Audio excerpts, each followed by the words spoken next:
অঢেল সম্পত্তির লোভে নিজের সন্তানকে বলি দিয়ে কি সম্ভব? আনাক তিতিপান সেতান মুভিটা আপনাকে নিয়ে যাবে এমন এক অন্ধকার জগতে। সুজানা নামের এক নারীর অগাধ ঐশ্বর্যের জন্য জারহান প্যানেল নামক শয়তানের সাথে এক ভয়াবহ রক্ত চুক্তি করেন। কিন্তু সেই চুক্তির শর্ত ছিল বিভৎস। প্রতি 10 বছর পর পর নিজের বংশের কাউকে বলি দিতে হবে। গল্পের শুরুটা হয় একজন মানুষকে দিয়ে, যে হুট করে কানে খুব অদ্ভুত একটা আওয়াজ শুনতে পায়। মনে হচ্ছিল কে যেন খুব মন দিয়ে ঈশ্বরের কাছে প্রার্থনা করছে। কিন্তু ঠিক তারপরেই দেখা যায় এক মহিলা কিছু একটা করার প্রস্তুতি নিচ্ছে। প্রথম দেখে মনে হবে হয়তো সে পূজা দিচ্ছে, কিন্তু আসলে তা না। সে কোনো এক অশুভ বা শয়তানি শক্তিকে ডাকছিল। এরপর আমাদের আলাপ হয় একটা ছোট্ট পরিবারের সাথে। পরিবারে আছে বাবা, মা সারি আর তাদের আদরের ছোট ছেলে দিকা। এই বাড়ির আশেপাশে সারাক্ষণ এক ঝাঁক পাখি উড়তে দেখা যায়, কিন্তু এই পাখিগুলো দেখতে একটু অন্যরকম। মনে হয় যেন কোনো বড় বিপদের সংকেত দিচ্ছে। সবচেয়ে অদ্ভুত আর ভয়ঙ্কর ব্যাপার হলো দিকা ঘুমের মধ্যে হঠাৎ খুব ভয় পেয়ে যায় আর আবল তাবল বকতে থাকে।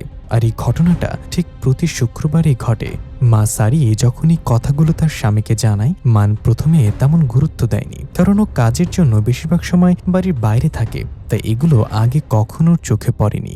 ছেলের এই অবস্থা দেখে মান বেশ চিন্তায় পড়ে যায়। একদিন হুট করে মান বাড়ির ভেতর থেকে কেমন যেন বিদঘুটে একটা শব্দ শুনতে পায়। আমরা দর্শকরা তখন বুঝতে পারি যে ভয়ঙ্কর কোনো কিছু একটা ওদের বাড়ির দিকে এগিয়ে আসছে। মান যখন ঘরের বাইরে বের হয়, দেখে বাড়ির সামনে একটা অদ্ভুত ঘোড়া দাঁড়িয়ে আছে।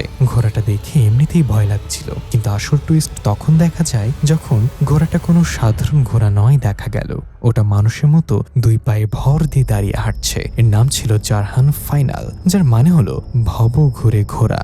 আসলে ওটা কোনো প্রাণী ছিল না, ওটা ছিল একটা রক্ত পিপাসু শয়তান। মান এটা দেখে ভয় থরথর করে কাঁপতে কাঁপতে ঘরে ঢুকে পড়ে। ঠিক ওই মুহূর্তেই দিকা ঘুমের ঘরে হঠাৎ বিছানা থেকে উঠে দাঁড়ায়, কিন্তু ওর ওঠার ধরনটা ছিল একদম ভুতুরে, যেন কেউ ওকে শূন্যে ভাসিয়ে তুলছে। এরপর ও ধীরে ধীরে বাইরের দিকে হাঁটতে শুরু করে। সারি চিৎকার করে ওকে থামানোর জন্য পেছনে দৌড়ায়। মানও আর ঘরে বসে থাকতে পারলো না, ও বাইরে বেরিয়ে আসে। বাইরে বেরিয়ে ওরা যা দেখলো সেটা যে কারোর কলিজা কাঁপিয়ে দেওয়ার মতো। পুরো বাড়িটা রক্ত লাল আলোয় ছেয়ে গেছে, আর চারপাশটা ঘন কালো ধোঁয়ায় অন্ধকার হয়ে আছে। দিকা গিয়ে সেই ধোঁয়ার মধ্যে চুপচাপ দাঁড়িয়ে পড়ে। সারি যখন ছেলেকে টেনে আনার জন্য আপ্রাণ চেষ্টা করছিল, ঠিক তখনই মান আবার সেই শয়তানটাকে দেখতে পায়। সবচেয়ে রহস্যজনক ব্যাপার হলো ওই শয়তানটাকে সারি দেখতে পাচ্ছিল না, কিন্তু মান একদম পরিষ্কার দেখতে পাচ্ছিল। মান তখন হারে হারে টের পেল যে ওরা খুব বড় কোনো বিপদে ফেসে গেছে, আর এটা কোনো সাধারণ ভুতুরে ঘটনা নয়। ঠিক সেই মুহূর্তেই সারির শাশুড়ি মানের মা সুজানা হুট করে বাইরে বেরিয়ে আসেন। আর অদ্ভুত ব্যাপার হলো উনি আসার সাথে সাথেই সবকিছু যেন ম্যাজিকের মতো পাল্টে গেল। ওই যে লাল আলো, ধোঁয়ার চেয়ে ভয়ঙ্কর শয়তানের অবয়ব সব এক নিমিষে হাওয়া হয়ে গেল, যেন কিছুই হয়নি। পরদিন সকালে সারি নিজের মতো বাড়ির কাজ করছিল। ওর ছেলে দিকাও পাশে বসে একটা কাঠের ঘোড়া নিয়ে আপন মনে খেলছিল। খেলতে খেলতে দিকা হঠাৎ দূরে তাকিয়ে দেখে একদম ধবধবে সাদা আর সুন্দর একটা জীবন্ত ঘোড়া দাঁড়িয়ে আছে। দিকা তো ওটা দেখে অবাক, কিন্তু মজার ব্যাপার হলো ঘোড়াটা শুধু দিকাই দেখতে পাচ্ছিল, সারি কিছুই দেখছিল না। সারি ভাবলো হয়তো মনের সুখে খেলছে ছেলে, তাই ও আর ওদিকে তেমন একটা পাত্তা দেয়নি। খুশিতে ডগমগ হয়ে দিকা ওই সাদা ঘোড়াটাকে ধরার জন্য সামনে দৌড় দেয়, কিন্তু ঠিক তখনই ঘটে গেল এক ভয়াবহ দুর্ঘটনা। হুট করে একটা গাড়ি এসে দিকাকে সজোরে ধাক্কা দিল। সারি কিছু বুঝে ওঠার আগেই ওর কলিজার টুকরা ছেলেটা সেখানেই মারা গেল। ছেলের এই অকাল মৃত্যু সারির জন্য সংসারটা এক নিমিষেই তছনছ করে দিল। সারি পুরো ভেঙে পড়ল, আর মনের অবস্থা তো ভাষায় প্রকাশ করার মতো না। নিজের একমাত্র ছেলের মৃত্যু কিছুতেই মেনে নিতে পারল না। শোকে পাগল হয়ে ছেলে মারা যাওয়ার মাত্র কয়েকদিনের মাথায় মান গলায় ফাঁস দিয়ে আত্মহত্যা করলো। এক মুহূর্তের মধ্যে সারির পৃথিবীটা অন্ধকার হয়ে গেল। না আছে স্বামী, না আছে সন্তান। ও এখন এই বিশাল পৃথিবীতে একদম একা। প্রতিদিন ও ওদের কবরের পাশে গিয়ে বসে থাকতো আর ঘন্টার পর ঘন্টা বুক ফেটে কাঁদতো। কোনো কিছুতে ওর মনের জ্বালা মিটছিল না। একদিন ওভাবেই কবরের পাশে বসে যখন কাঁদছিল, তখন হুট করে ওর নজর গেল শাশুড়ি সুজানার দিকে। ও দেখলো সুজানা চোরের মতো চুপি চুপি কোথাও যাচ্ছে, সাথে আবার মানের কাকাও আছে। কৌতূহল দমাতে না পেরে সারি ওদের পিছু নিল। কিছুক্ষণ পর দেখলো ওরা বাড়ির পাশে একটা নির্জন আর গোপন জায়গায় গিয়ে পৌঁছালো। সেখানে আগে থেকেই একজন তান্ত্রিক বা ওঝা বসেছিল। সারি আড়াল লুকিয়ে দেখলো সুজানার ওই তান্ত্রিক খুব গম্ভীর কোনো বিষয় নিয়ে কথা বলছে। সুজানা বারবার তান্ত্রিককে বলছিল, আমি এসব আর করতে চাই না, আমাকে মাফ করে দাও।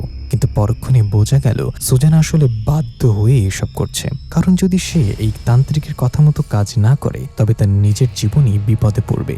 সারি আড়ালে দাঁড়িয়ে লুকিয়ে সব তাদের কথা শুনছিল, কিন্তু যা শুনল সেটা শোনার জন্য ও মোটেও প্রস্তুত ছিল না। ও নিজের কানকে বিশ্বাস করতে পারছিল না।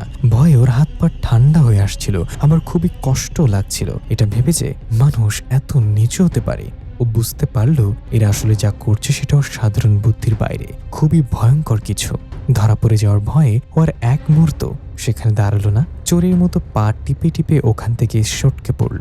সুজানের এই আসল রূপটা দেখার পর মান আর সারির মনে ওর জন্য যেটুকু শ্রদ্ধা ছিল সব এক নিমিষেই ধুলোয় মিশে গেল। সারির মাথায় এখন একটাই জেদ, সুজানার নেই নোংরা রহস্য শেষ ও দেখেই ছাড়বে। ও মনে মনে ঠিক করলো সুজানা আড়ালে আসলে কি করে সেটাকে খুঁজে বের করতেই হবে। সুজানার উপর নজর রাখতে রাখতে একদিন সারি দেখলো সুজানা চোরের মতো চুপি চুপি কোথাও যাচ্ছে। ও ওর পিছু নিল, দেখলো সুজানা বাড়ির পাশে সেই পরিত্যক্ত স্টোর রুমটার দিকে যাচ্ছে। ওই ঘরটা সবসময় তালা মারা থাকতো, কাউকে সেখানে ঢুকতে দেয়া হতো না। সুজানা যখন ভেতরে ঢুকলো সারিও পা টিপে টিপে জানলার পাশে গিয়ে দাঁড়ালো। উকি দিতেই সারির পুরো শরীর জমে পাথর হয়ে গেল। দেখলো অন্ধকার ঘরে 3টা বাচ্চা বসে আছে, আর সুজানা দেয়ালের দিকে ফিরেই অদ্ভুত গা ছমছমে কিছু একটা করছে। সারি যখন চোখ বড় বড় করে দেখার চেষ্টা করছে আসলে কি হচ্ছে, ঠিক তখনই হুট করে একটা বাচ্চা ওর জানালার একদম সামনে চলে এলো। কিন্তু সেটা কোনো জ্যান্ত বাচ্চা ছিল না, ওটা ছিল একটা বিভৎস আত্মা। ওর মুখটা এত বিকৃত আর ভয়ঙ্কর ছিল যে সারি ভয়ে প্রায় আধমরা হয়ে গেল। ও আর এক সেকেন্ডও সেখানে না দাঁড়িয়ে কলিজা হাতে নিয়ে জান প্রাণ দিয়ে দৌড়ে সেখান থেকে পালালো। পরের দৃশ্যে দেখা যায় সারি নিজের ঘরে এসে একা একা বসে আছে। ভয়ের বুক ধুকপুক করে কাঁপছে আর ফুপিয়ে ফুপিয়ে কাঁদছে। ঠিক ওই সময় হঠাৎ ওর পুরো ঘরটা লাল টকটকে আলোয় ভরে গেল। অদ্ভুত আর ভয়ঙ্কর কিছু আওয়াজ শুনে ও চোখ খুলে তাকালো, দেখলো মেঝের ওপরে ওর ছেলে দিকার সেই কাঠের ঘোড়াটা নিয়ে নিজেই ঘুরছে, অথচ ওখানে কেউ নেই। দৃশ্যটা দেখেও ভয় একদম কুকড়ে গেল। দৃশ্যটা দেখেও আত্মা শুকে গেল। তার মানে কিছুটা সাহস নিয়ে ও যখন ঘোড়াটা হাতে নিয়ে গেল তখনই সেই বাচ্চার আত্মাগুলো আবারও সামনে হাজির হলো। আর অবাক করার মতো বিষয় হলো ওই আত্মাগুলোর মধ্যে একটা ছিল ওর নিজের কলিজার টুকরো দিকা, কিন্তু দিকার পাশে আরো একটা বাচ্চার আত্মা ছিল যার মুখটা ঢাকা। ওই অশরীরী আত্মাটা সারিকে এমনভাবে ভয় দেখাতে শুরু করলো যে ও আর সহ্য করতে পারলো না। ভয় চিৎকার দিয়ে ও ঘর থেকে দৌড়ে পালালো। পরদিন সকালে দেখা যায় সারির মনটা খুব খারাপ, একদম চুপচাপ হয়ে আছে। সুজানা যে সারির বেশ কাছের কেউ, ওর হাবভাব দেখে বুঝে ফেলে যে ডালমে কুচ কালা হ্যাঁ। ও বুঝতে পারে সারি ওকে এড়িয়ে চলছে আর নির্ঘাত কিছু একটা লুকাচ্ছে। সুজানা যখন জিজ্ঞাসা করলো কি হয়েছে তখন সারি মিথ্যা করে বলল যে ওর স্বামী মান আর ছেলের দিকার কথা খুব মনে করছে, তাই ওর মন ভালো নেই। ও এমনকি এটাও বলল যে গতরাতে দিকা নাকি ওকে দেখা দিয়েছে। এই কথা শুনে সুজানা ওকে জীবন আর মৃত্যু নিয়ে বড় বড় জ্ঞান দিতে লাগলো। ও বলল সবই উপরওয়ালার ইচ্ছা, এসব মেনে নিয়ে আমাদের বেঁচে থাকতে হয়। এখানে একটা ব্যাপার আপনারা দেখেন, সুজানা কথাগুলো এমনভাবে সারিকে বলছিল যেন স্বামী আর সন্তান হারানোটা কোনো ব্যাপারই না, অথচ মাত্র কয়েকদিন আগেই সারি তার কলিজার টুকরো 2 মানুষকে হারিয়েছে। সুজানা যখন ওকে বলছিল এইসব ভুলে সামনের দিকে তাকাও, তখন সারির কাছে সেটা পাহাড় সম কঠিন মনে হচ্ছিল। সুজানার উপর ওর প্রচন্ড মেজাজ খারাপ হচ্ছিল। সবচেয়ে আজব বিষয় কি জানেন, সারি যাদের হারিয়েছে তারা আর কোনো না কোনো ভাবে সুজানারও আপন ছিল, কিন্তু সুজানার হাবভাব দেখে মনে হচ্ছিল ওদের মৃত্যুতে তার মনে একটুও কষ্ট নেই, যেন কিছুই হয়নি। সুজানার এই পাথরের মতো চেহারা আর ভাবলেশীন কথা শুনে সারির মাথায় রক্ত চড়ে যায়, ঠিক যেমনটা আপনাদের এখন হচ্ছে। ও আর তর্কে না গিয়ে গটগট করে ওখান থেকে নিজের রুমে চলে যায়। রাত যখন বেশ গভীর হলো সারি পা টিপে টিপে সুজানার রুমে ঢুকলো। তখন সুজানা গভীর ঘুমে। সারির মাথায় তখন হাজারটা প্রশ্ন ঘুরছে, যেগুলো আমাদের মাথাতেও আসছে এখন। এই সুজানা আসলে কে? সেদিন স্টোর রুমে ওই জঘন্য কাজটা ও কেন করছিল? সারি সারা ঘর খুঁজতে খুঁজতে একটা বই পেল, যেটাতে কালো জাদু বা শয়তানি বিদ্যা নিয়ে অনেক কিছু লেখা ছিল। এরপর একটা ছবির ফ্রেমের পেছন থেকে ও একটা রহস্যময় চাবি খুঁজে পেল। চাবিটা পকেটে নিয়ে ও যেই না ঘর থেকে বের হবে অমনি সামনে এসে দাঁড়ালো সেই বুড়ো লোকটা যে সুজানার সাথে ওই বাড়িতে থাকে। লোকটা একদম বাঘের মতো সারিকে জেরা শুরু করলো। এত রাতে সুজানার ঘরে তুমি কি করছিলে? সারি ভয়ে একদম জমে গিয়েছিল, কোনো উত্তর দিচ্ছিল না। লোকটা তখন সারিকে এক পাশে টেনে নিয়ে গেল, কিন্তু এরপর যা হলো সেটা একদম অভাবনীয়। লোকটা সারিকে বকাঝকা না করে উল্টো বোঝাতে শুরু করলো যে সে আসলে সারিরই দলে। সে নিজে নাকি সুজানার উপর ত্যক্ত বিরক্ত হয়ে গেছে, আর এখন সে সারির সাথে মিলে সুজানার আসল মুখোশ খুলে দিতে চায়। লোকটার কথায় সারি একটু ভরসা পেল আর বিশ্বাস করে সুজানার ঘর থেকে চুরি করা সে চাবিটা ওকে দেখিয়ে দিল। পরের দিন সে আঙ্কেল সারিকে কয়েকটা ডুপ্লিকেট চাবি বানিয়ে দেয় যেন সুজানা টের পাওয়ার আগেই সারি ওর গোপন ঘরে ঢুকে সব রহস্য বের করতে পারে। সুজানা যে ঘর থেকে বের হলো সারির সুযোগ বুঝে সেই ডুপ্লিকেট চাবি দিয়ে ঘরে ঢুকে পড়ল। ভেতরে গিয়ে তা ওর চোখ ছানা বড়া দেখলো সামনের দেয়ালে একটা ঘোড়ার ছবি ঝুলছে আর তার চারপাশে ছড়ানো কালো জাদুর সব ভয়ঙ্কর জিনিসপত্র, ঠিক যেমনটা ও আগের রাতে সুজানার রুমে ডেকেছিল। আসলে সুজানা প্রতিদিন ওখানে ফুল আর সোনার আংটি নিয়ে আসতো মানত হিসেবে দেওয়ার জন্য। ওগুলো সামনে রেখেও বিড়বিড় করে প্রার্থনা করত। সারি কিছুতেই মেলাতে পারছিল না যে সুজানা আসলে কি পাওয়ার জন্য এসব করছে। ঠিক ওই মুহূর্তেই ঘরের লাইটগুলো হুটহাট করে জ্বলতে নিভতে শুরু করলো আর চারপাশ লাল ধোঁয়ায় ভরে গেল। সারি দেখলো দিকার আত্মাটা আবার ওর সামনে চলে এসেছে ওকে ভয় দেখাতে। শুধু দিকা না, সেখানে আরো দুটো মেয়ের আত্মা ছিল যারা বিকট শব্দে হাসছিল। আর সবকিছুর মাঝে সারি বুঝতে পারলো সেই শয়তানটা ঠিক ওর পেছনে দাঁড়িয়ে আছে। ভয় সারির হাত পা ঠান্ডা হয়ে গেল। ও পাগলের মতো পালানোর জন্য দরজা খুঁজতে লাগলো, কিন্তু অন্ধকারে কিছুই দেখা যাচ্ছিল না। চারিদিকে শুধুই ওই আত্মাগুলোর বিভৎস চেহারা। অনেক কষ্টে ও বের হওয়ার রাস্তা খুঁজে পায় আর জানপ্রাণ দিয়ে ওখান থেকে দৌড়ে পালায়। তাড়াহুড়া আর ভয়ে ও যে দরজায় তালা মারতে ভুলে গেছে সেই খেয়ালও ওর ছিল না। পরের দিন সকালে সারি আর সুজানা দুজনেই বের হয় তাদের বাটিক কাপড়গুলো ক্লায়েন্টদেরকে ডেলিভারি দিতে। বাটিক হলো কাপড়ের মোম দিয়ে নকশা করার একটা বিশেষ কাজ যা সুজানা বানিয়ে বিক্রি করত। কিন্তু অবাক করার ব্যাপার হলো কোনো ক্লায়েন্টই তাদের মাল নিতে রাজি হচ্ছিল না। কেন নিচ্ছে না তার কোনো সঠিক কারণও তারা বলছিল না, সবাই জাস্ট ফিরিয়ে দিচ্ছিল। এটা দেখে সারি আর সুজানা দুজনে বেশ চিন্তায় পড়ে গেল। সুজানার অবস্থা এখন একদম নাজেহাল। বাড়িতে ফিরেও দেখলো ওর ব্যবসার অবস্থা খুবই খারাপ, বিক্রি বাট্টা নেই বললেই চলে। এমনকি পুরনো কাস্টমাররাও ওর হাতের কাজ আর নিচ্ছে না।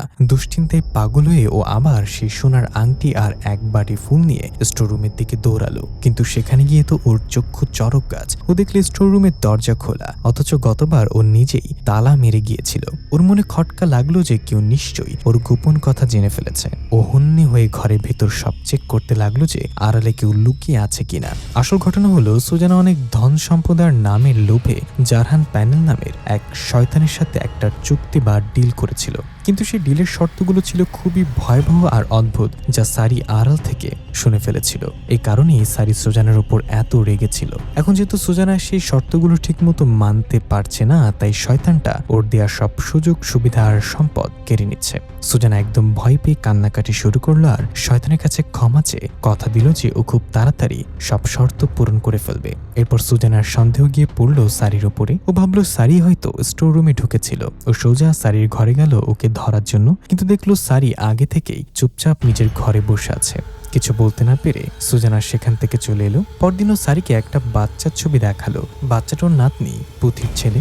পুথি অস্ট্রেলিয়া থাকে, কিন্তু সে পালিয়ে বিয়ে করায় সুজানা তার জামাইকে একদম দেখতে পারতো না। অথচ এখন হুট করেই ওর নাতনি আর নাতির জন্য মন কেমন করছে। ও সারিকে দিয়ে একটা চিঠি লেখালো যাতে ওরা বাড়িতে আসে। সারি চিঠিতে রাজি হলেও মনে মনে অন্য বুদ্ধি আটলো। ও চিঠিটা মোটেও পোস্ট করলো না, উল্টো সুজানাকে মিথ্যা করে বলল যে চিঠিটা পাঠিয়ে দিয়েছে। সুজানা তো খুশিতে আটখানা। কিন্তু আসল টুইস্টটা এখানেই যে ওর নাতির জন্য ব্যাকুল ছিল না, বরং ওর মাথায় অন্য কোনো শয়তানি বুদ্ধি ঘুরছিল। ও রাতেও আবার স্টোর রুমে গিয়ে শয়তানটার কাছে আরো কিছু সময় চাইল। রাতে ঘুমানোর সময় সুজানা এক ভয়াবহ স্বপ্ন দেখলো। এক অদৃশ্য শক্তি যেন ওকে ওপর নিচ আচড়াচ্ছে আর টর্চার করছে, আর শেষ শয়তানটা ওকে মেরে ফেলছে। ধরফর করে ওর ঘুম ভেঙে গেল। তাকে দেখলো ওর পায়ে একটা অদ্ভুত দাগ পড়ে আছে। এর মানে পরিষ্কার শয়তানটা ওকে শেষ ওয়ার্নিং দিয়েছে। সম্মত শর্ত পূরণ না করলে সুজানার আর জান বাঁচবে না। উপায় না দেখে সুজানা পরের দিন এক তান্ত্রিকের কাছে যায়। তান্ত্রিক তাকে সাফ জানিয়ে দেয় চুক্তি যখন করেছে তখন সেটা পূরণ তো করতেই হবে, মাঝপথ থেকে ফেরার কোনো রাস্তা নেই। এটা শুনে সুজানা আরো বেশি টেনশনে পড়ে যায়, কারণ সময় ফুরিয়ে আসছে।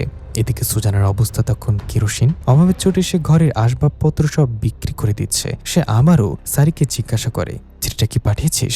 সারি নির্দ্বিধায় আবারও মিথ্যা বলে দেয়, হ্যাঁ পাঠানো হয়েছে। আসলে সারির মনে অন্য বুদ্ধি ঘুরছিল। সে চুপি চুপি ওই স্টোররুমে গিয়ে সবকিছু ওলটপালট করে দিয়ে আসে। বাইরে বেরোলে বাড়ির কেয়ারটেকার আঙ্কেলের সাথে তার দেখা হয়। আঙ্কেল খুব অপরাধ বোধ থেকে সারির কাছে ক্ষমা চায় যে সে সুজানাকে বাঁচাতে পারছে না। সুজানা তখন চাতক পাখির মতো তার মেয়ে পুঁথির জন্য অপেক্ষা করছে। সে ভাবছিল হয়তো সে তার জামাইকে পছন্দ করতো না বলে পুঁথি আসছে না, কিন্তু মরার আগে শান্ততা একবার তার নাতনিকে দেখতে চায়। সারি সব জানতো যে সুজানা আসলে কেন নাতিকে দেখতে চায়, তাই তার চোখে মুখে এক অদ্ভুত ধূর্ত হাসি ছিল। কিন্তু এর পরে আসে গল্পের আসল টুইস্ট। হঠাৎ করেই পরের দিন পুঁথি তার ছেলেকে নিয়ে হাজির। আসলে সুজানার এক পুরনো বান্ধবী পুঁথিকে ডেকে পাঠিয়েছে। পুঁথিকে দেখে সুজানা খুশি হলেও সারি একদম তেলে বেগুনে জ্বলে ওঠে। যখন পুঁথি বলল যে সে সারির কোনো চিঠি পায়নি, তখন সুজানা রাগে পাগল হয়ে যায়। সে রাগের মাথায় ঘোষণা করে দেয় যে সারির বদলে পুঁথি হবে তার সব সম্পত্তির মালিক। পুঁথি চলে যাওয়ার পর সুজানা যখন সারিকে বকাঝকা করছিল, তখন সারি আর চুপ থাকেনি। সে সুজানার মুখের ওপর সব সত্যি বলে দেয়। আসল সত্যিটা হলো সুজানা আসলে শয়তানের উপাসক। সে অনেক টাকা আর প্রতিপত্তির লোভে শয়তানের সাথে একটা রক্ত চুক্তি করেছিল। শর্ত ছিল প্রতি 10 বছর পর পর তাকে নিজের সন্তান বা নাতি নাতনিকে বলি দিতে হবে। সে এমনকি তার নাতি দেখাকেও শয়তানের হাতে তুলে দিয়েছিল। সারি কেন পুঁথিকে আসতে দিতে চায়নি জানেন? কারণ সে চেয়েছিল সুজানা মারা গেলে সব সম্পত্তি যেন সে পায়। এতদিন সেবা করার পর সে খালি হাতে ফিরতে চায়নি। সারি তখন সুজানাকে তার ঘরে তালা মেরে বন্দি করে রেখে আসে। ওই রাতেই দিকা আর সেই মৃত বাচ্চাদের আত্মারা শয়তানকে সাথে নিয়ে আসে এবং সুজানাকে মেরে ফেলে। গল্প কি এখানে শেষ? না, আসল খেলা তো সারি শুরু করে। সুজানার শেষকৃত্যের পর সারি ওই তান্ত্রিকের কাছে যায়। সে বলে সে শয়তানের সাথে ওই একই চুক্তি করতে চায়। তান্ত্রিক তাকে সাবধান করে যে এটা একটা ব্লাড কন্ট্রাক্ট, একবার শুরু করলে আর থামা যাবে না। 4 দিনের মধ্যে তাকে বলি দিতে হবে। সারি লোভে অন্ধ হয়ে রাজি হয়ে যায়, কারণ তার মাথায় তখন পুঁথির ছেলে আজাদকে বলি দেওয়ার শয়তানি বুদ্ধি ঘুরছে। পুঁথি আর সারি যখন একসাথে বসে কথা বলছিল, তখন পুঁথি এমন একটা গোপন কথা ফাঁস করে যেটা শুনে সারি পুরো বনে যায়। এখানে একটা বিশাল টুইস্ট আছে। আসলে আজাদ পুঁথির নিজের ছেলে ছিল না। বাচ্চা হচ্ছিল না দেখে পুঁথি ওকে দত্তক নিয়েছিল। সারির মাথায় যেন আকাশ ভেঙে পড়লো, কারণ সে তো আজাদকে বলি দেওয়ার প্ল্যান করছিল। কিন্তু আজাদ যদি এই বংশের রক্তই না হয়, তাহলে তো তাকে বলি দিয়ে কোনো লাভই নেই। ওই রাতেই ঘটে আরো ভয়াবহ সব কাণ্ড। পুঁথি জানলা দিয়ে তাকিয়ে দেখে সুজানার লাশটাকে 2টা ভূত টেনে হিঁচড়ে নিয়ে যাচ্ছে। এই দৃশ্য দেখে ওর কলিজা শুকিয়ে যায়। কিন্তু আতঙ্ক এখানে শেষ না। পরের রাতে পুঁথি দেখে সারি কেমন জানি অদ্ভুত আচরণ করছে। মনে হচ্ছিল কেউ একজন সারিকে পুতুলের মতো কন্ট্রোল করছে, আর সেই অশুভ শক্তির পাল্লায় পড়ে সারি নিজের গলায় নিজেই কেটে ফেলে। পুঁথি তখন আর উপায় না দেখে ওর ছেলেকে নিয়ে ওখান থেকে পালানোর চেষ্টা করে, কিন্তু শয়তানটা বারবার ওদের পথ আটকে দিচ্ছিল। ঠিক ওই সময় দেবদূতের মতো তান্ত্রিকার আঙ্কেল এসে হাজির হন। তারা পরিষ্কার জানিয়ে দেন এই বিপদ থেকে বাঁচতে হলে সুজানা শয়তানের সাথে রক্ত চুক্তি করার যেসব জাদুর জিনিস ব্যবহার করত, সেগুলোতে আগুন ধরিয়ে ধ্বংস করতে হবে। পুঁথি দৌড়ে ওর মায়ের ঘর থেকে সব টুকটাক আর জাদুর সরঞ্জাম নিয়ে আসে। তান্ত্রিক সেগুলো পোড়ানোর চেষ্টা করেন, কিন্তু আগুনই ধরছিল না। কারণ এই অভিশাপ এত সহজে কাটার মতো না। এর জন্য কারো জীবনের বলিদান বা স্যাক্রিফাইস দরকার ছিল।